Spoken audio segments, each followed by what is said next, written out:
Taylor Hernandez leaves Milan for Al Hilal in a 30 million euro move.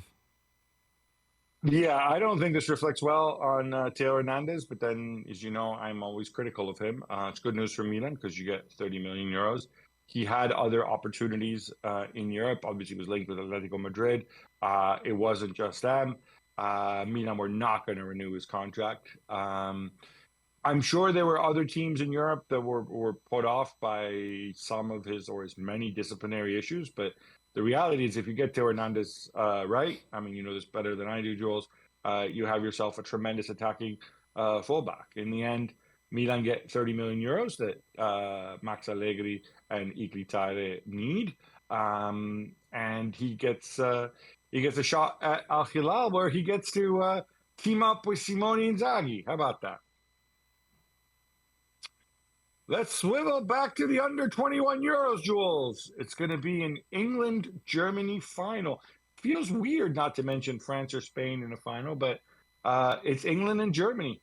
Yeah, and it was two great semi-finals, Gabby. You mentioned France. They were beaten 3-0 by Germany on Wednesday evening in a game where they made mistakes that cost them 2 goals, and Nick Voltemade was quite wonderful in that game, like picking up those mistakes to make them count. But I thought the French actually played quite well and probably certainly didn't deserve to lose 3-0.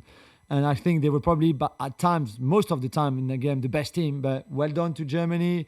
They also have a great generation. This is a wonderful team too that they have. And this is going to be a great game against England, who saw out the Netherlands in a game where Harvey Elliott was the superstar and the decisive player, which he should be really, because when you look at all the players involved in these under 21 Euros, he's the one that, although in terms of age, is legit to be there and rightly to be there, but the one that has already such a career that you think like, really, under 21s for him?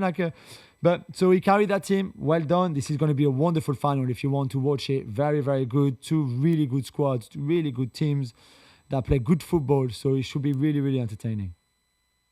As you know, Jules, when England play Germany in any game, I become a little bit of an England fan for obvious reasons. It's really the only time.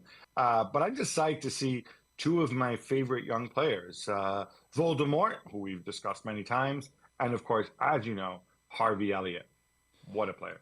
Chelsea continue to be linked with Jamie Gittens. Do you understand this, Gab? No, I do not understand this. And the reason I don't understand this is it's not a knock on Jamie Gittens. I think he's very raw, but you know, last year you saw he's got flat out speed. He can run at people. He can beat people. Seems to be a good egg as well. But he's very raw, and he's clearly a development case. And I look at where Chelsea are with the wingers, and I've said they are short on wingers, fine, because they have Madueke and Neto in terms of experienced wingers. But that's because obviously Mudryk is dealing with suspension issues and nobody likes João Felix. But you're already bringing in Estevao, who is 18 years old and presumably will need time to adapt. And in a year's time, you have another winger coming in, Giovanni Quenda, who you've spent a ton of money on. So does it really make sense to go and blow 40, 50, 60, whatever it is, on yet another development project in Jamie Gittens? I get this whole accumulating assets thing, but this just doesn't make a lot of sense to me unless unless they're going to loan Estevao out somewhere, maybe. I don't know. I don't follow the logic here. Former Borussia Dortmund teenage sensation Youssoufa Moukoko wasn't great on loan at Nice last year. Is that why he's reportedly nearing a move to Copenhagen for just 5 million euros, Jules? Yeah, I think so, Gab. I mean, the fall from grace here is pretty incredible when you think about it. He was one of the most highly rated, coveted young players. Remember, they waited until he was 16 so he could make his debut, play with the first team, or wait until he was 18 to finally be able to play in the Bundesliga, things like that. And there was so much talk about him and how great he was and how many goals he used to score in the youth teams and the Germany youth teams and all of that.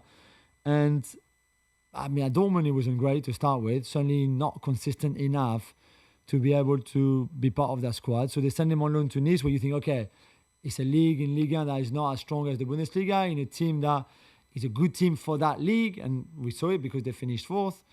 and he struggled even there to actually get in the squad, let alone in the starting lineup, just in the squad. So they were very disappointing. They really thought they had done a great coup in the transfer window to get Moukoko in France, and actually not at all. So they were very happy to send him back to Dortmund. And now, if the only club he has is only Copenhagen, then I think he shows you. No, we've got nothing against Copenhagen, but he's just, this is it. This is the kind of clubs and the kind of level and kind of leagues that is interesting in Moukoko. It's hard to believe, but that's where he is now. And to be fair, he hasn't really done much in the last 2 years that would show that this is not the right thing to do, because if you had been better, then better clubs would have come for you right now. Alvaro Morata could soon be reunited with Cesc Fabregas, his former teammates, of course, with Spain, at Como. Gab, do you think that would be a good move? It would be a good move for Alvaro Morata, of course, because he's certainly got links in the Milan Como area. It would be a good move for Milan if they get some money back for him, because of course he's still on their books. Is it good for Como? I mean, Como have so much money that I guess you can absorb it, although at some point they'll have to face financial stability rules. It would be an interesting choice for Cesc, because obviously that team is built mostly around younger players. Morata, I think, is such a phenomenal talent. Who, I know he has his critics, things haven't come together, but he's such a smart player, such a good athlete, such a good pro. I think that I see the logic, and I love the idea of the old buddies being reunited here. Looks like Kepa will be David Raya's backup at Arsenal next season. The £5 million release clause he added after extending his contract with Chelsea last year, of course, when he was on loan at Bournemouth, has been activated. Is he the right choice for number 2, Jules? I like this, Gab. I think there's nothing wrong in my eyes to have a strong number 2, a strong backup to your number 1, and that's the case with Kepa. I think he knows he's coming as a number 2. I don't think there's any tension there, or there will not be any tension between him and David Raya on who's playing, and I want your place, and I'm going to show that I'm better than you, etc., etc. I think he's accepted that he was coming as a number 2. I think he probably is good enough to be a number 1 somewhere else in one of the top flights in one of the big countries, the bigger countries. But I think he's also happy to stay in London, or to come back to London, to be part of this Arsenal team. He will get some game time in domestic cups for sure, and maybe now and again in the league or in the Champions League too.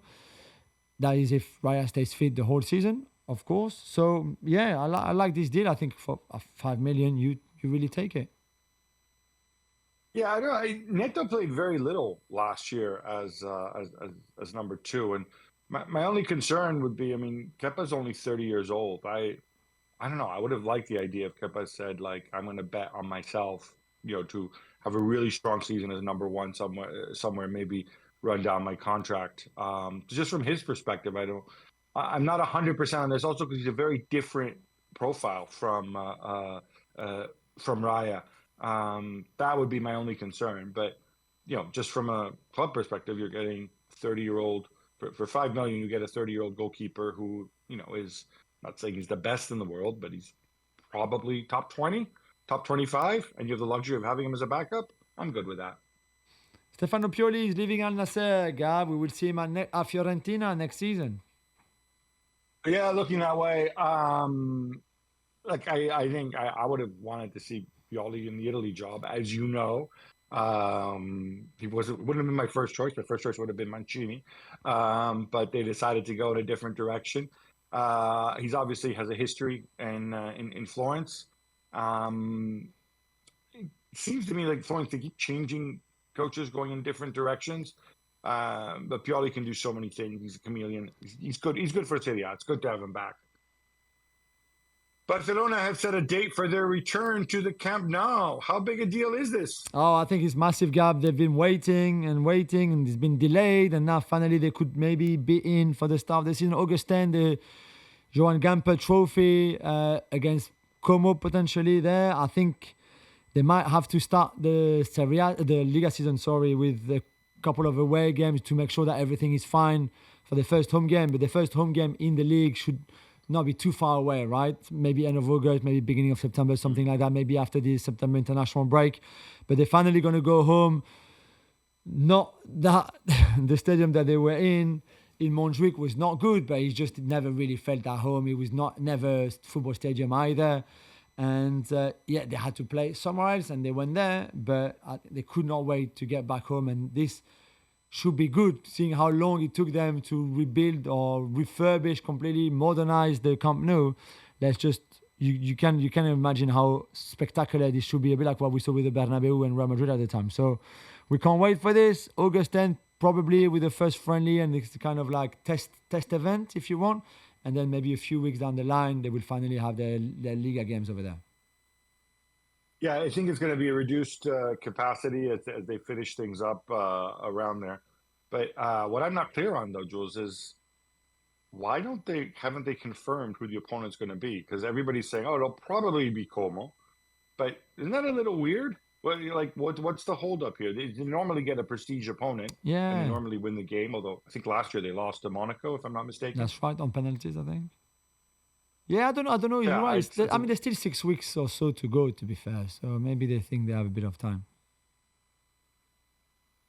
Brazil have already expressed an interest in organizing the next Club World Cup in 2029. Gab, would that make sense to you?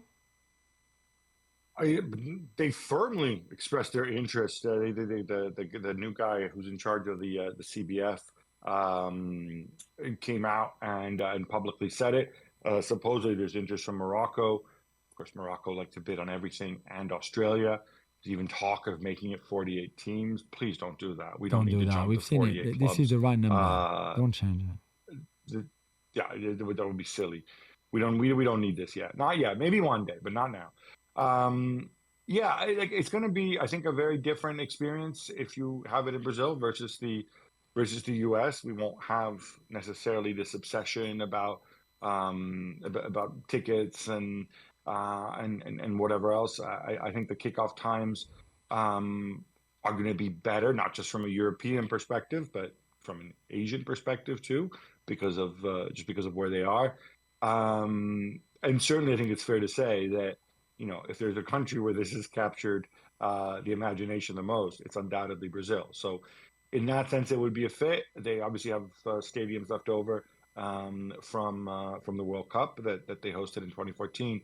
So, I think whatever happens, whether it's there, whether it's Australia or Morocco, I think they need to have a rethink on some major issues. I think there's been a lot of positives here, but there's a bunch of stuff to figure out. But hey, they have 4 years to do it.